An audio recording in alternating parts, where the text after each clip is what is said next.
ng mga idol. Ito yung ano, pagdiskarga natin ng mga nyug.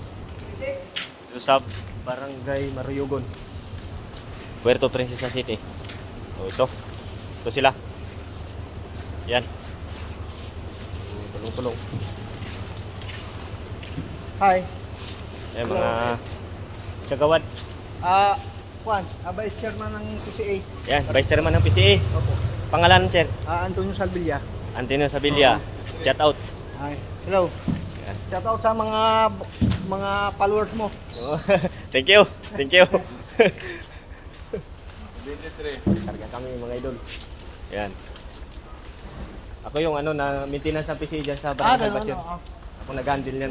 Malaking tulong ito, sir, sa Juan, sa mga farmers. Oh. Kasi nadaanan kami ng audit, talagang bagsakan talaga manyug namin. Opo. Mabuti ito merong tulong yung PCA. Oh. Sige. Salamat sa PCA. Si Ma'am Paula. Salamat kay Ma'am Paula. Ma'am Paula, salamat daw. Oh, gandang umaga. Hindi na ito, hindi. Karga. Iti na. Oo. Sana na dalawang araw, hindi mo kayang italin ito. Hindi yan, sir. Kung marami-rami kayo, pwede. Ay, Ilan kataong tatanggap niyan? 34. surti nga eh. Surti kami dito sa Marigon. Kasi 83. ito nauna kami nabigyan ng abono, tapos yan, similya. Yan.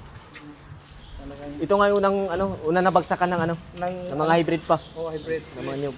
Oo. Talagang bisig. Malaking biyaya. Malakas tang si Kap. Shout out, Kap. Malakas pala si Kap. Iba ka talaga. Kaya nga eh. Yung may ibang barangay doon, nagsasabi hindi pa, wala pa raw sila. Sabi ko darating din yan kasi ang tulong ng gobyerno para naman sa lahat. Kaya marami pa rin doon. Nahuli lang. Hindi lang. So, ganun lang yan. Wider lang yan eh. Talaga. Paunahan. Kung sino matyaga mag-process, siya makakakuha ng biyaya. Yung mapatulog-tulog, wala. Kaya nga.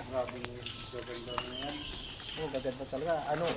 Inabunuhan yun, no? Nabunuhan yun. Ito, bago siya pinunla, yan siya, nakababad na sa gamot. Kaya napapansin mo, hindi siya inaanay. Kaya nga.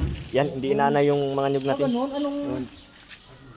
Anong kwan yun? Para Galing pa lang ng Cotabato Province yan, nakagamot na siya. nakababad na? Bago dineliver dito. Ay, ganyan. Isang truck yan, yung truck kasama dyan. Pati truck, kinarga yan sa barko. Di na nandyan na dito.